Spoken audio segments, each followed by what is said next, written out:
afternoon. I'm Carolee Lee, CEO and founder of WHAM, a nonprofit dedicated to accelerating research and investment in women's health.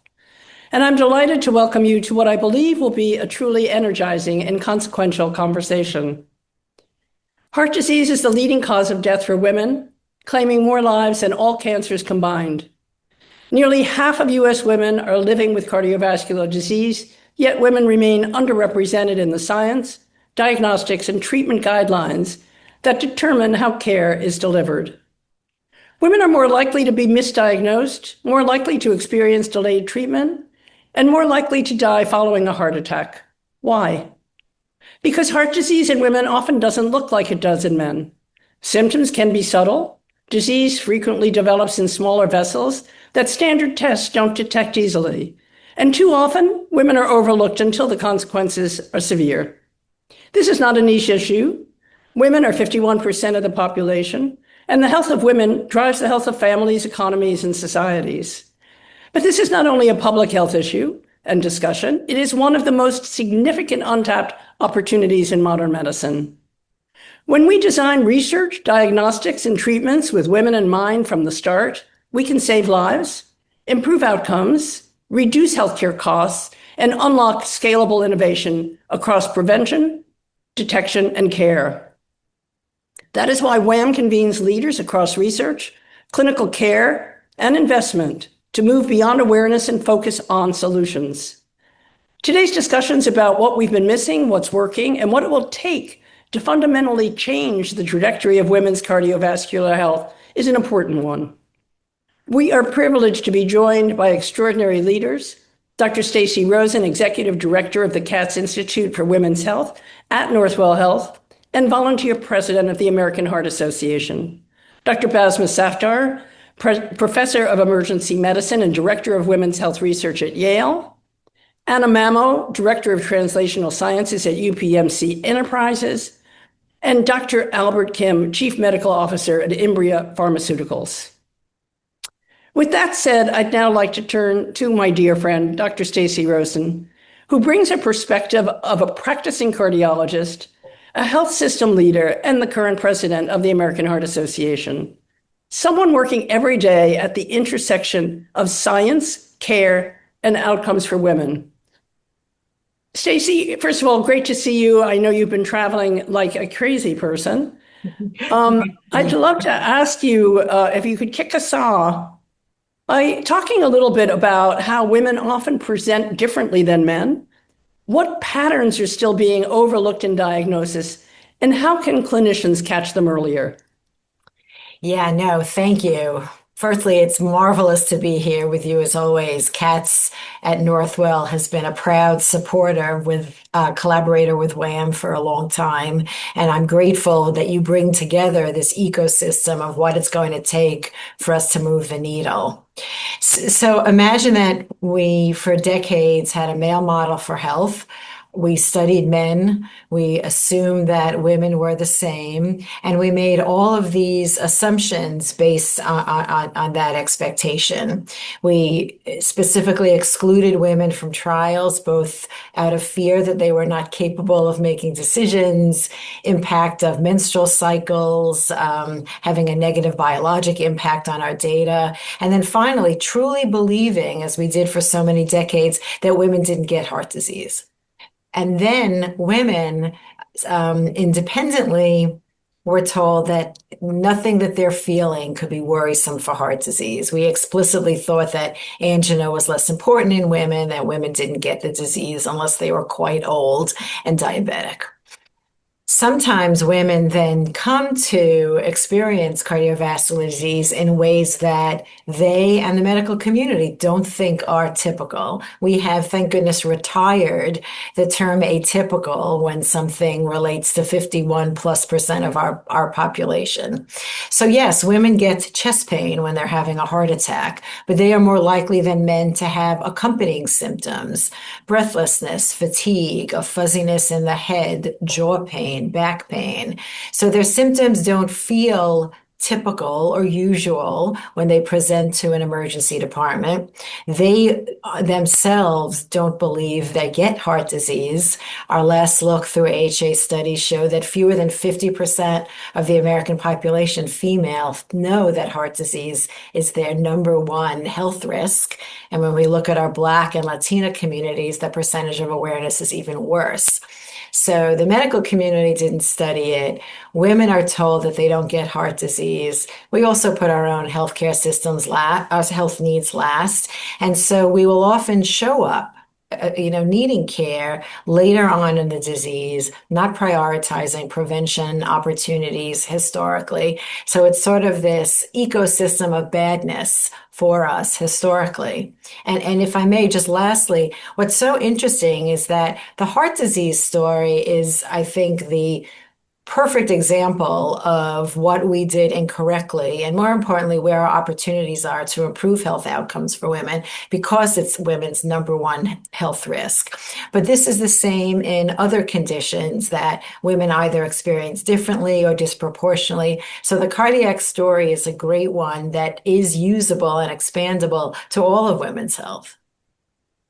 Well, thank you for laying that groundwork, because then it's the perfect segue to Dr. Basma Safdar, and we'll come back to some of the comments you made in a minute. But Basma, you see this issue from the front lines of the emergency room and emergency medicine and cutting edge research in which you're involved, with a particular focus, I know, on microvascular disease, which is one of the most under-recognized drivers of women's heart risk.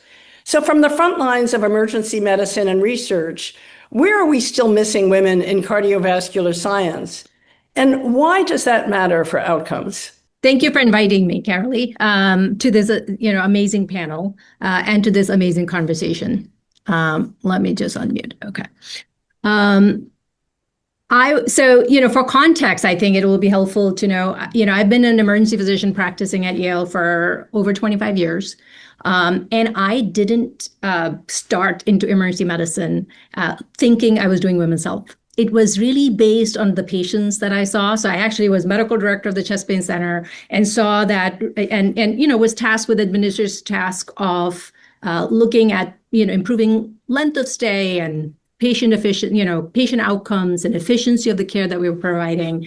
And in doing so, I created a data set about 20 years ago and saw that women were coming repeatedly with chest pain. And the typical test that we were doing was not capturing their disease because they kept coming back. And it was right around the time that NIH-funded study that just for the first time showed microvascular dysfunction as one of the differences between men and women as a cause of ischemia or angina that was being discovered, except that was being diagnosed by coronary function testing, which is an invasive test done during angiography. It was not something I could offer to my patients in the emergency department. So actually, I went kind of backward. It is what prompted me to to go back and get a research degree from Harvard, to go back to a vascular lab to understand how we could measure microvascular dysfunction in emergency department patients non-invasively with the tools that we have. So I use this ultrasound, we found a signal, and then we describe using cardiac PET CT for the first time how to measure it systematically in emergency department patients. And we discovered like 20% of the patients that we were actually sending home with normal testing actually had microvascular dysfunction as a source of ischemia. And it was relevant because we followed these patients, and 10 years later we find that actually they are 5 times at higher risk for having, higher risk of death and heart attacks and strokes and all the other things that we worry about compared to patients who have normal tests. It's really important to diagnose them. I would say it's, and as an emergency physician, what was helpful was that once I started seeing it in heart disease, I could see it in strokes and in sepsis and trauma and so on and so forth. And we were able to then actually form like-minded people within our specialty, kind of, vanguard that into more discovery and education. And, places like Women's Health Research at Yale, which I took over last year, actually allow us to look at it really from the lens of sex-specific research beyond bikini medicine, as Stacy was describing, that heart disease is one model, but it extends to almost all diseases, right? 95% of the diseases that affect women are actually beyond reproductive health. And so that's the kind of place that we have served as an incubator, but we actually need more places like that. From the front lines, I would say what is missing is a clear gap between what we now understand from biology based on our work, but many other centers' work, as clear biological differences between men and women when it comes to heart disease, and what is still offered as standard of care. So what we're still offering, we're still, and to give you a scale of what we do, right, like I'm at one of the busy academic centers. We see about 110,000 patients a year.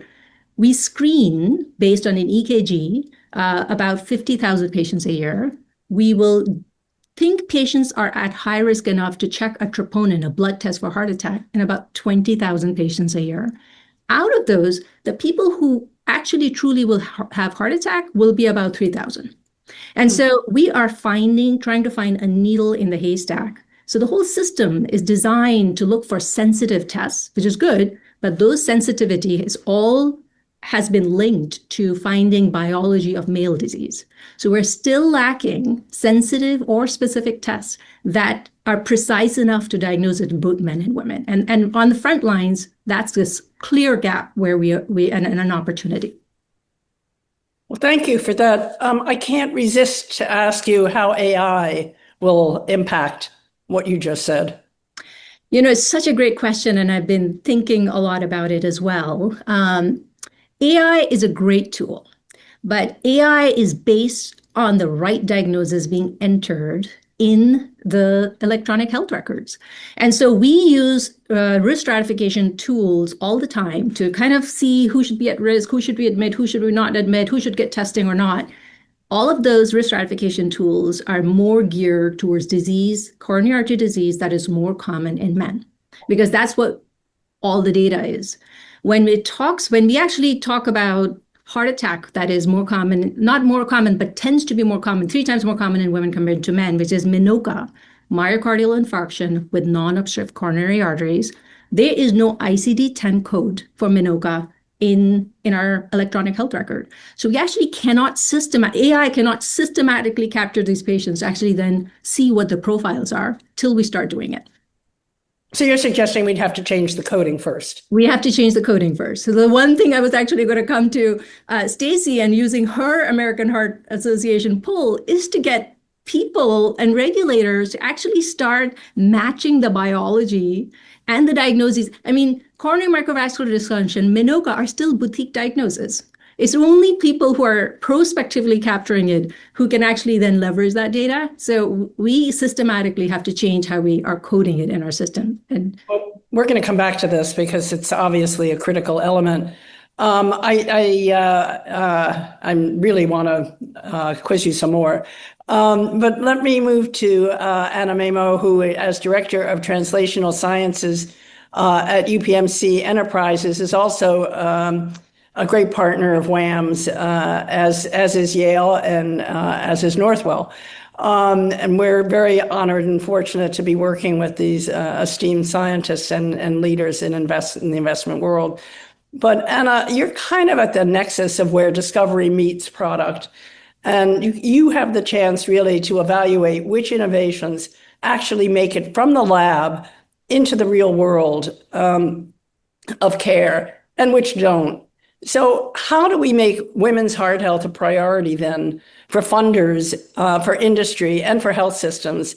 And what do you see as the main gaps that in translation today that remain? And how can we get over these obstacles? Those are some great questions, Carolee. And thank you so much for having me as part of this panel.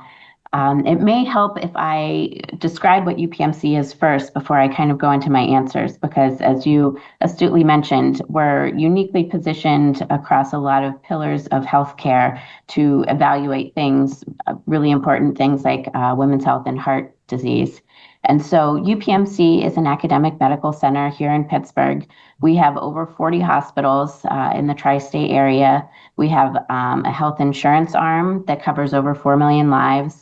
We have an international division, and then I am part of the enterprises division, which we are the innovation and venture capital arm. And we work with our other pillars to kind of see across healthcare to understand what our hospitals are seeing and what our insurance division is seeing as high unmet needs for our patients and members.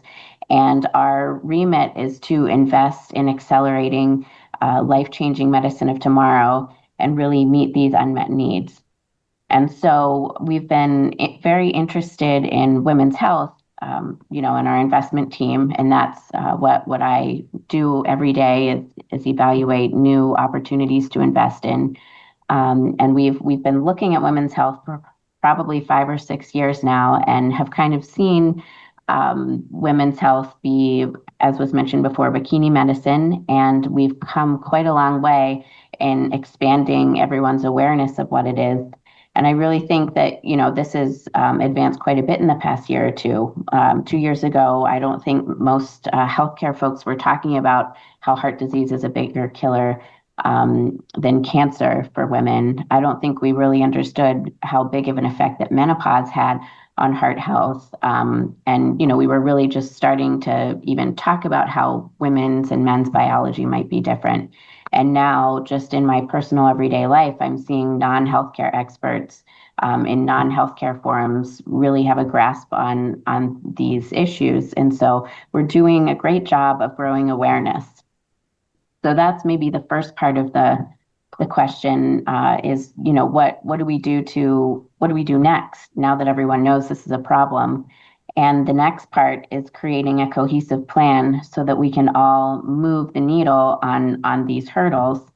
And I really think that, the heart is a very complicated organ. There are lots of different subconditions. We've heard discussion on some of them already. Dr. Basma was talking about a lot of the ones that she sees. Microvascular disease is one we're hearing a lot of, HFpEF. And so it's great that we're getting a better understanding of how women are presenting differently than men. But I think we really just need to grow that body of data. And it's certainly possible in the short term. We have a lot of data already that exists in medical records, and we can evaluate how current standard of care with current drugs, devices, and diagnostics, how are they performing? Where do we fall down? And I think there are certain elements there that are low-hanging fruit that we can maybe just fine-tune our standard of care and really tailor it towards women versus men, and we'll see some benefits there. And I think doing that analysis will naturally lead us to identifying areas where fine-tuning just is not good enough. We'll need something better, and that might be a novel drug that targets a woman's specific target that appears after menopause. Or, I think there's a lot that we still need to discover there with more basic biology research. But, in the practice of understanding what the low-hanging fruit is now, I think that will help us in the next few years really understand where we need to go biology-wise to really develop breakthroughs of the future. Well, thanks, Anna, for that. And we've had the privilege of working together, talking a lot about investment strategies and where change can be made in different areas. And of course, WHAM has created a lot of the awareness that you referred to, which is fantastic, through the reports that we issue, which give a lot of the data on the why diseases and conditions affect women differently, disproportionately, or exclusively. And of course, heart disease is a great one to talk about in terms of differently, which we'll come back to. One of the things that WHAM has created are our collaboratives that run from research to investment through to pharmaceuticals and life sciences.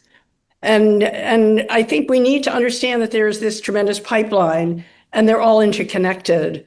So that'll be a perfect segue for me to introduce Dr. Albert Kim, who's the Chief Medical Officer at Imbria Pharmaceuticals. And basically, what they're doing is advancing a fundamentally different approach to cardiovascular disease. And this is important because they're really focused on how the heart produces and uses energy at the cellular level.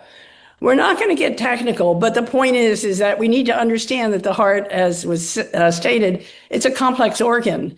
And for those of us without a medical background, tell us, Albert, what that means, and why is this a promising new direction? And I know that one of the drugs that you're currently working on is specifically oriented towards a condition that affects predominantly women.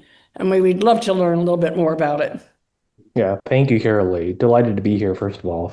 Thank you for the opportunity to both participate in and this important conversation and represent maybe the 50% to the 51%, at least some of us. Secondly, my background is as an academic cardiologist who then went into big pharma, who then went into smaller companies. And I represented a company, Imbria Pharmaceuticals, who is part of the innovation ecosystem that Carolee just represented. We're a small biotech here in the greater Boston area who actually employs more women than men. So again, delighted to be here with that company face on as well. In addition to my day job, I'm the father of two young women and husband to a heart failure specialist and researcher here in the Boston hospital system at the Beth Israel. Her name is Jennifer Ho. So I feel particularly connected to the discussion today. If we take your nice segue into what we do at Imbria, the approach we're taking is exactly as you referenced, targeting the energy and energetics in the heart. It should be no surprise to anybody that the heart is the organ that requires the most energy per gram of tissue in the body, right? It has to beat 24 hours a day, 7 days a week for decades without fail. The heart has an energy supply that is analogous to a battery in your car or in your mobile phone, for example. And it has an energy supply that changes with your heart's health, right? If you're a normal person or if you have an athlete's heart, as we're seeing in the people on the TV in Milan these days, your heart's battery is very large and fully charged, right? But in many cardiovascular diseases, like microvascular ischemia, for example, as Boz was talking about, or in heart failure, the battery size is smaller and the charge is depleted. And so at Imbria, we're really trying to address this fundamental energetic deficiency that contributes to many illnesses like heart failure and like microvascular ischemia. So we're studying this potential medicine that allows the heart to switch its fuel source from something that is less efficient to something that is more efficient. And what that does in turn is produce more energy, which charges your battery and then allows people to both feel and function better. And this medicine is in clinical trials right now. So that's why we think this particular approach is really promising and applicable across a number of distinct cardiovascular illnesses. Well, thank you, first of all, for simplifying it. Now we all understand exactly how much battery pack we need. I think we're all interested to see how the clinical trials turn out and appreciative that you're going down this path, which is not a common one. So we're delighted that we're part of your team.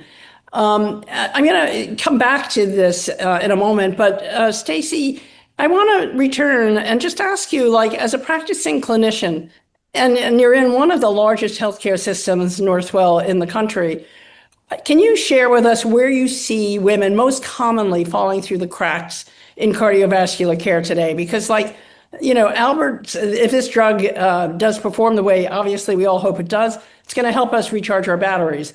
Where, though, is that the area that you see the most impact that we can have? Or where are we falling as women through a crack as we don't know either enough about heart disease, we're in an emergency room and are not treated sufficiently? What happens? Yeah, thanks, Carolee. That's a perfect question. And even though the answers are very multifactorial, I think the umbrella response is siloed healthcare. Right. So we know that heart health opportunities start with our children. People think that heart disease only happens to older women.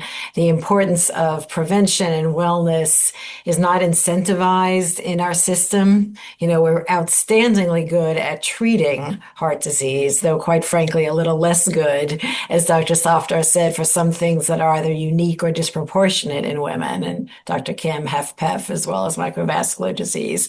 But we're really not good at the prevention and wellness because of of our silo and because of our disincentives to support research in the area, to support the costs to a clinician or a health system. So if I could do anything, honestly, it would be the parallel processes of increasing awareness in women.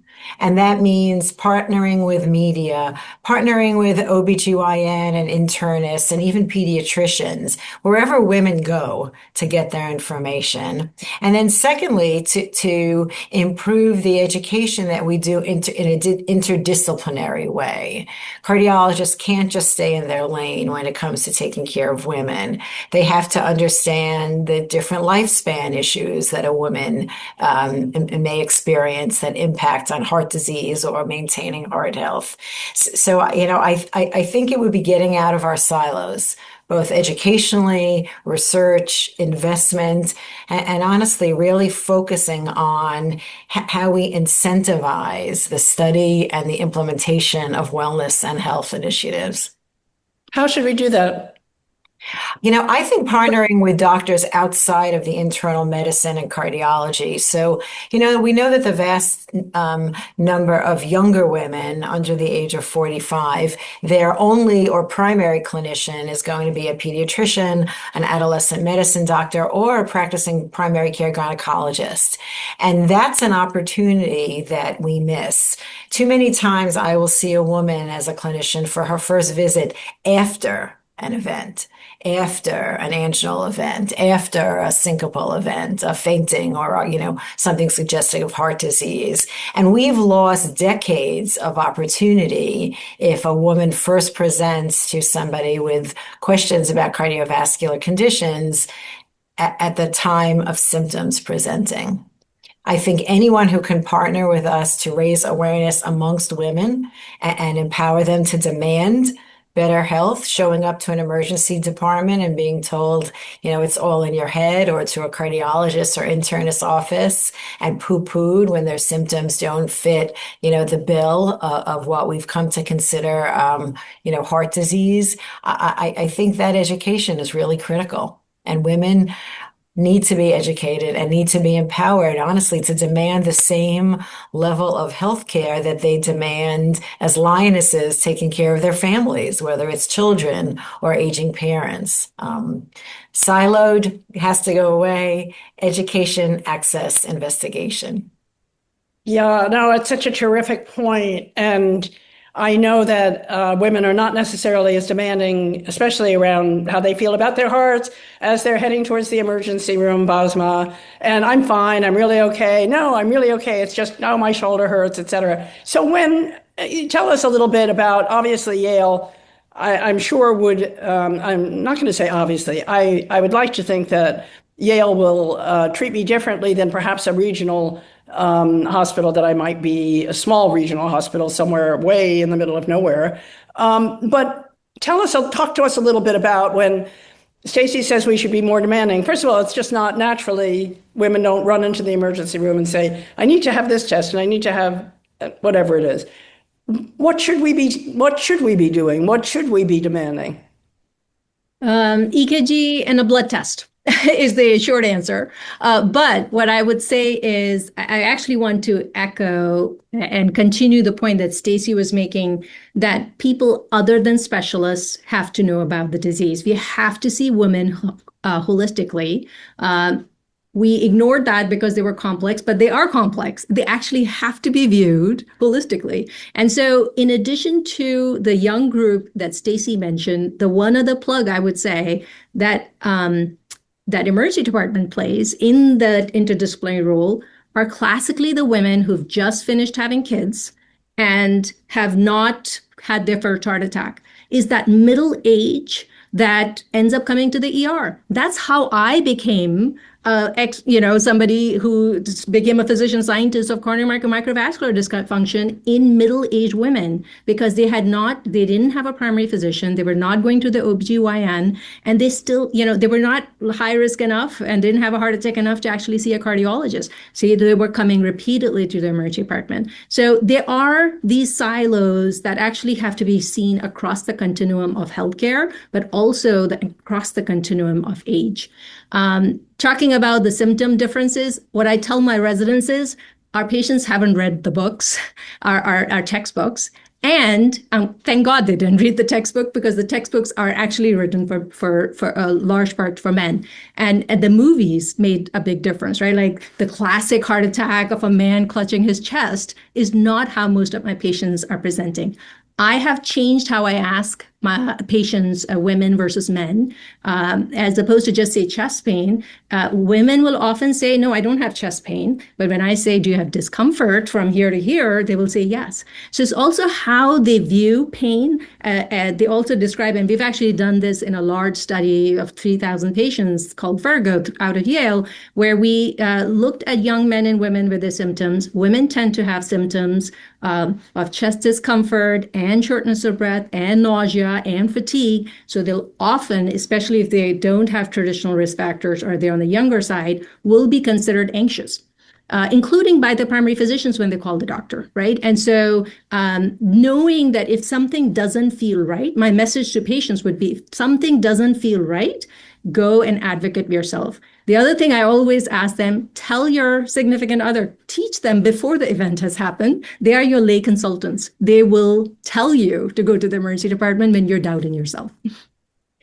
Yeah, no, it's also true, but something like microvascular disease, in which you have a particular interest, how does that show up as an emergency, or does it?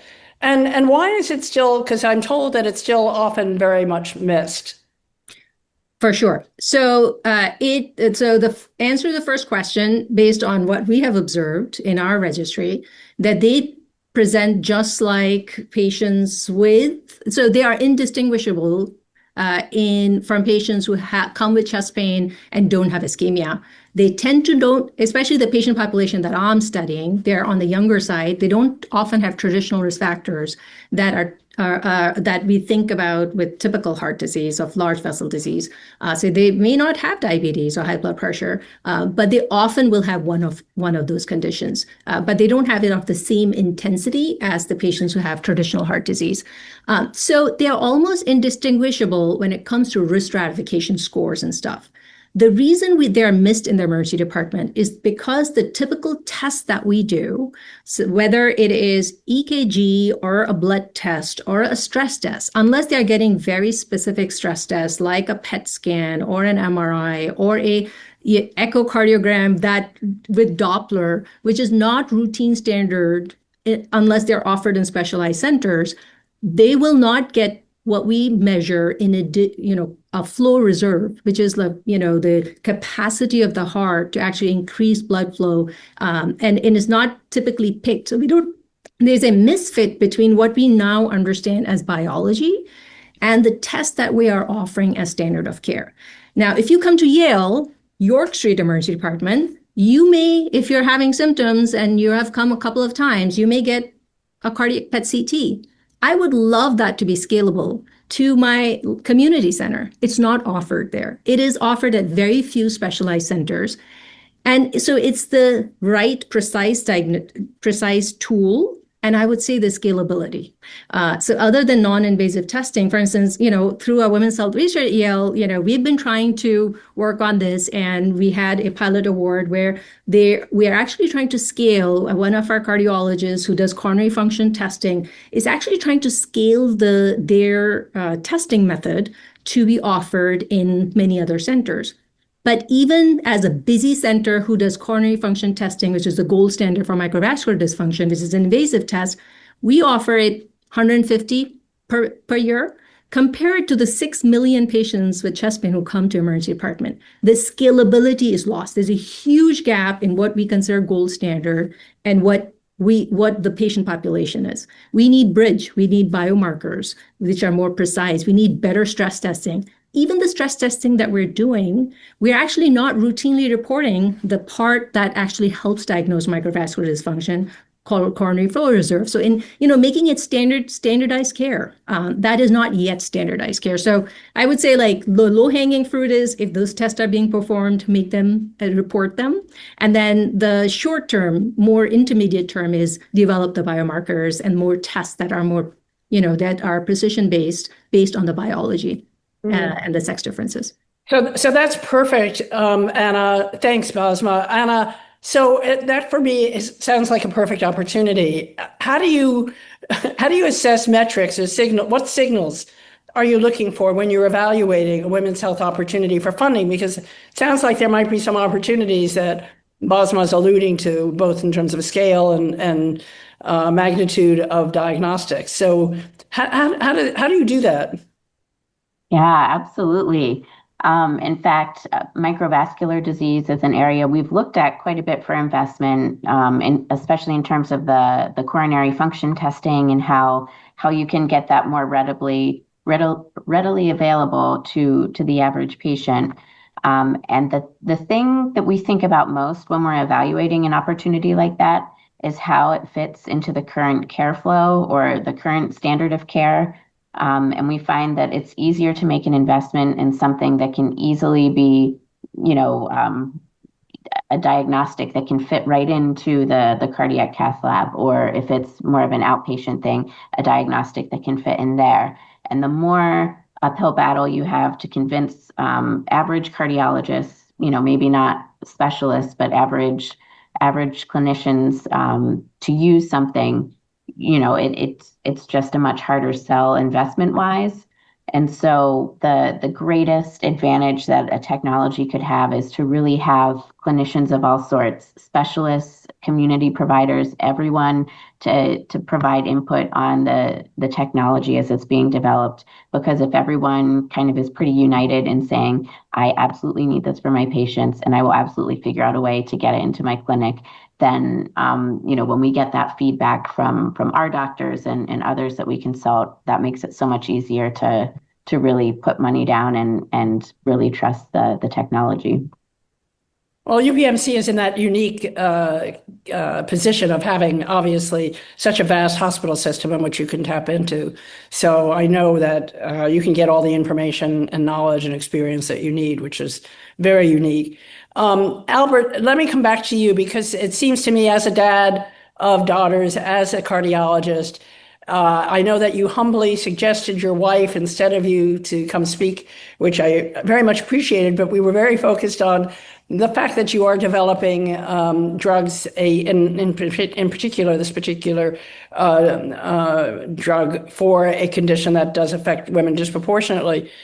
How are you thinking about the fact that, and maybe you're not, it seems to us, many pharma companies do not think about 51% of the population as being an opportunity, but rather stumble into it. So GLP-1s, I think, might be an example where I believe 60% of the users are women, but I don't think the drug was originally, or any of them were originally designed with women in mind. How do we change this so that we start not only investing in companies that are specifically, as I'm asking Anna, that are focused on changing the health of women, in particular, in this case, in heart disease? How do we develop medicines, drugs, modalities, diagnostics, et cetera, that in fact start out that way, out of the gate, focused on the health of women? Yeah, it's a great question. And I think that you've heard parts of the answers today in bits of this conversation, right? Going back to what Stacy and Bosma had referred to, where even in the language of how people describe their problems as different between men and women, right? I was taught in medical school that there was typical chest pain and there was atypical chest pain. And the atypical was actually a poor pseudonym for women describing their pain, right? And so even the fundamental language around how common things present should be maybe ground zero for how we start the conversation. And I think that absolutely applies to clinical trials, because when we as a biopharmaceutical industry are testing new medicines, there's plenty of opportunity to systematically incorporate sex-specific differences in symptoms, in incidence of adverse effects or adverse events, of side effect language in how we characterize the medicine in development, right? And I think you're exactly right about GLP-1s. They weren't thought of as women's health drugs, right? Women's health as a term carries along some inertia with it. It's historically been a term that refers to gynecologic or urogynecologic problems, and it's not. The women's health is far bigger than that. So women's heart health, I think the place to start if you're in the innovative biopharmaceutical industry is to start systematically including sex-specific differences in your clinical trials.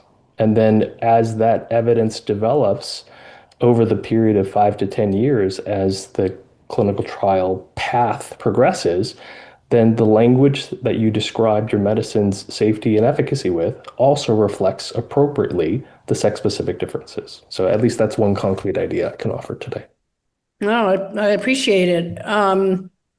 Stacy, I'm going to come back to you because I know that you have a lot of ideas and a lot of thoughts about how clinical training still falls short when it comes to recognizing and treating women's cardiovascular disease and even what Albert is referring to. I know you and Northwell is very committed to this. And I would also love you to talk a little bit about and I might not have it right, the arterial, the breast, the mammogram scanning that you're doing that shows the arterial calcification, which might lead to heart disease. And if I don't have that right, you'll correct me. But I'd love you to share because I think that's very innovative and obviously an early predictor of heart disease. Can you talk a little bit about that? Sure. No, thank you. It's funny, Albert. I too are the mother of two daughters and one son. And 10 years ago, when my oldest daughter was a medical student, she called me up. She goes, "Why would we possibly call women's chest pain atypical when it's 51% of the population?" And she said it with a naivety of, a beginning medical student, not snarky, just why would we possibly, have done that? So you're right. Words matter, nomenclature, and, encouraging. Carolee, can I take the education question first?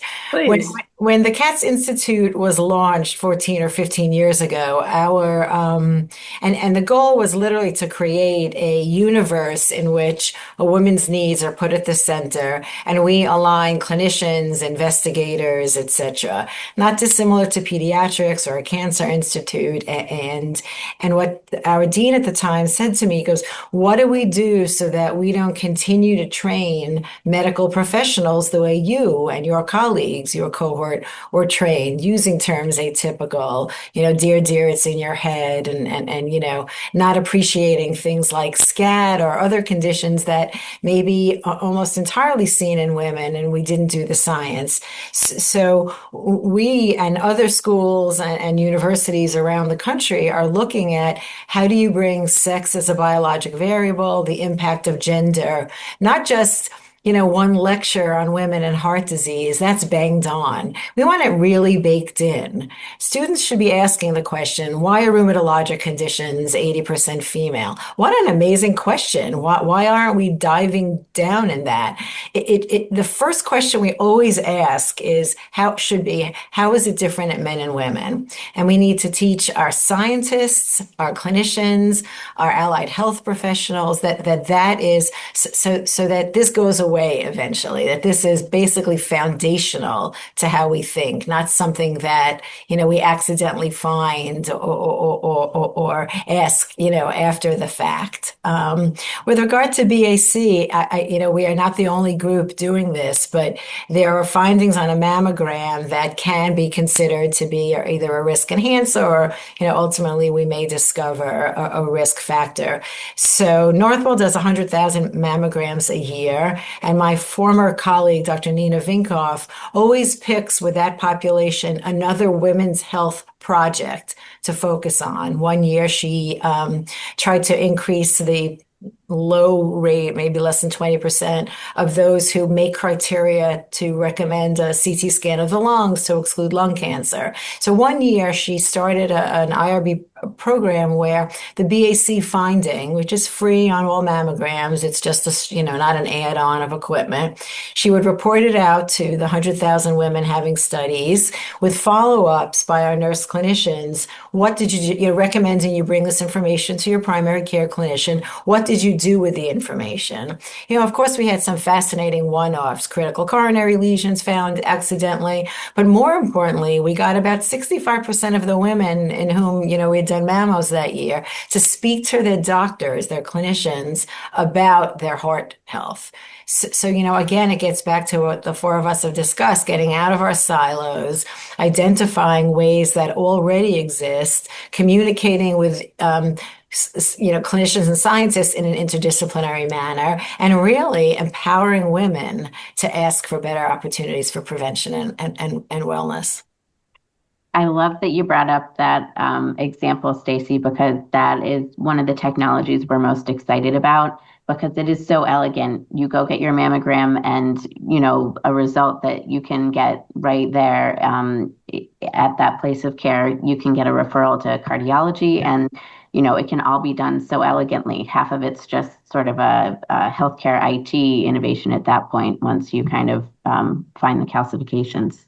And Anna, someone on my team, Dr. Nisha Parikh, has been looking and written some publications on what do you do with that? In other words, we don't want to over-test, we don't want to shotgun, as they call it, but, in addition to awareness, because this could be we don't want to over-test, public health dollars could be overused. What is the right thing to do for individuals based on other risk factors, prevent calculator, et cetera, if that finding is found. And remember, we start women's mammograms at 40. So that population that Basma spoke about, that we may be capturing those women at their mammogram if we're losing them, for other opportunities. Yeah, I think, like Anna said, it is a very elegant and seamless solution, an opportunity. So I wanted to highlight it. Basma, let me come back to you just quickly from your perspective, both as an emergency room physician and at women's health research at Yale. If you look at the next 3 to 5 years, and we love 3, not 30, I'm sure many of the people on this call know that WHAM is very focused on creating change in 3 years, not waiting another 30, which is what it took in 1993 when we finally were allowed to have women in clinical trials and research. When the Revitalization Act was signed into law. So we celebrated that, but we're not waiting another 30. So in 3, if you could just look 3 to 5 years, what gives you the confidence that women's heart health can finally move faster, and what still needs improvement? And I know AI has to be part of this, but I'll let you answer. I think it's a great question. And, as an emergency physician, I also want immediate results. So I think just like you, like I want immediate gratification here. I would say the optimist in me is really encouraged by reports like yours, which are now finally making an economic case of something that we always think was the right thing to do, and informing groups like these, right? In not doing academia its own thing, in investors its own thing, and companies their own thing. There is so much movement, just like WHAM, just like Milken, just like so many other groups that are now coming together. We at, Women's Health Research at Yale has just launched a collaborative just within the Yale community to bring clinicians and scientists and policymakers together, and investors together. We're partnering with our Yale Ventures because we have to think differently. And so now at least those barriers are gone. I think now the work is asking the right questions and to be able to turn it to action. The only thing I think is important for us to be in the same room, because just like the example that Stacy and Anna gave, I do think for us to catalyze research and move the needle, it has to be rooted in real patient experiences, right? And it has to be rooted in biology and basic science experiments. I think somebody just posted a question on that, because without those two pieces together, we'll still, we'll keep working on something and the bubble may burst. So there's momentum here. And I think to take full advantage of the momentum, all the players need to be in the same room in having these conversations. And we need to continue doing the work based on, right, like real science, and not just talking, but then I would say actually the meeting that Stacy and I met with, which was AHA Inflection Point, was a really good example of bringing all these players around a certain condition. But there was like pre-work, like we all learned about it, we discussed, brought our different viewpoints, and then this post-work. We're now in that action-oriented, like beyond reports, we actually need to do more, and really solve problems and like say, like I will come to someone like Stacy and say, can you work with CMS to change the ICD-10 codes? I will come to people like Anna to see, could we use like healthcare systems influence to change the system? And I would come to people like Albert to say, should pharmaceutical companies be looking at basic science models right from the start from medications? Because it's not just about the market. It's also like you will improve adherence if you are actually understanding biological differences and studying adverse events right from the start. Yeah, perfect. So, perfect. Stacy, this gets back to putting everyone in your room that you started off with. May I ask you the same question of what is it gonna look like in 3 to 5 years for us to really have the confidence that we can really create significant change? No, thank you. And I could just tag in before I answer, Carolee, that some of my colleagues at Northwell's Cardiovascular Institute were up with Basma's team to expand our microvascular function. So Awesome. I think the open doors and as we educate each other, both for science expansion, for advocacy, is one of the things that makes me optimistic. I think that I'm going to agree 100% with what Basma just said. We're in the room already. The importance of this ecosystem is no longer, up for discussion. No one can do this alone. That black box of discovery to implementation of 17 years is unacceptable. So, but I'm going to take a little different. I think women need to demand the care that they are entitled to. So going to a clinician and, being told, oh, you're 25 years old. I know your dad had an MI at, 45, but, we're just here for your GYN exam. Or, are you stressed, dear? Did you get enough sleep last night? When a woman comes to an emergency department with unusual symptoms. And I think educating women and empowering them with a better way to access and navigate the complexities of our healthcare system is something that I think we can have a huge impact on in a relatively short period of time. We just have to work together to do it. I so completely agree. And it's one of WHAM's missions, as you know. And one of the other ones, aside from giving women the information, the knowledge, and the contacts access that they need to understand how to take better care of themselves and how to look for the kinds of diagnosis, treatments, and outcomes, in this case, in heart disease that they need, I think is a critical element. The other element and the other opportunity that we think exists is a financial one, and that has to do with the fact that by 2030, there'll be the largest wealth transfer that will ever take place to baby boomer women of $34 trillion, which will give women 66% control of the wealth in this country. So what does that mean? Will women spend more money on their health and well-being? Will they have the confidence to do that? And will they know where to go? Anna, quickly, same question. I'd like you to wave your magic wand, and what does UPMC Enterprises, how quickly can you move? How quickly can we help mobilize you to invest in the kinds of treatments, diagnostics, et cetera, that would make a difference? So maybe I can give a unique viewpoint here since I look at a lot of other things, not including heart disease. I think there are some unique elements of heart disease as a space that make it prime for fast acceleration and investment. And one of them is clear clinical endpoints. We haven't gotten the right drugs and the right doses and the right treatments for women specifically to date, but we do have a long history of trials being run on heart conditions, and we have endpoints that the FDA is used to, and if you can just improve them, then you should have an approval. And I think that is positive because in order to invest in any sort of drug or device, you really need to have confidence in the endpoints. And so those are already there. We just need some new drugs that work, and we already know how to prove that they work. So that's one area where I think is a definite just an advantage in this field. And then the second one is a market opportunity, in that if you can bring to market and get approval for something that is specific for women, you win 51% of the market overnight.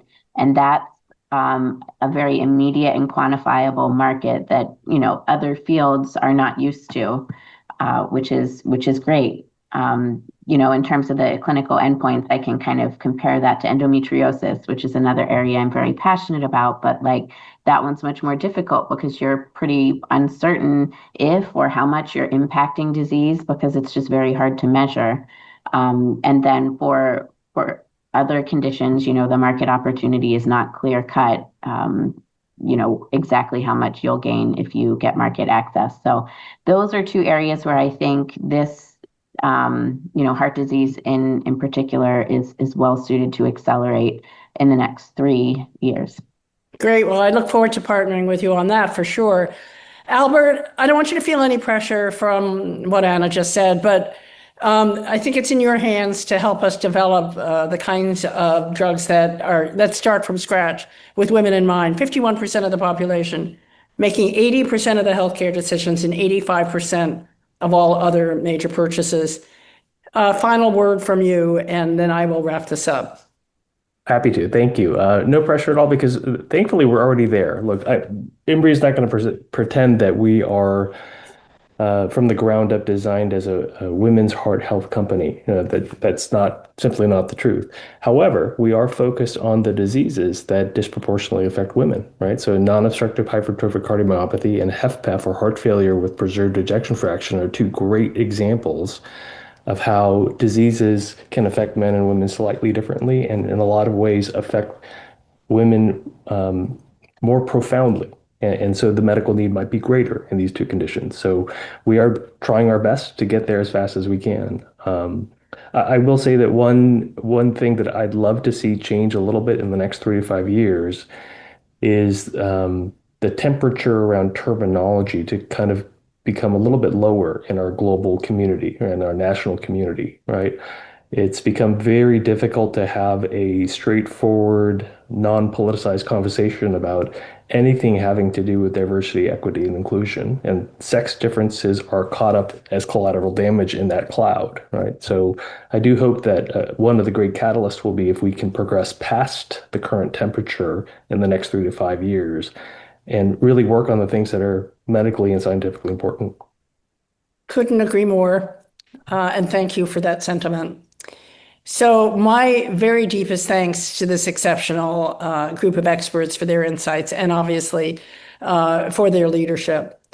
And obviously to each of you for joining us for this timely and important conversation. And I also want to recognize our incredible partners and collaborators, many of whom are on this panel, but those whose support make this work possible that WHAM does. Following today's discussion, we'll share a recording with everyone who registered. And we thank you so much for supporting WHAM and for being part of the effort to accelerate research, investment, and innovation in women's health. And obviously, as you've heard so clearly, the awareness that we all need. Meaningful change doesn't happen by chance, it happens by choice. And it happens when people like you come together to shape a future that's different for all of us. So thank you for being with us today and for the role that you play in what comes next. We look forward to seeing you at our next dialogue. Stay well.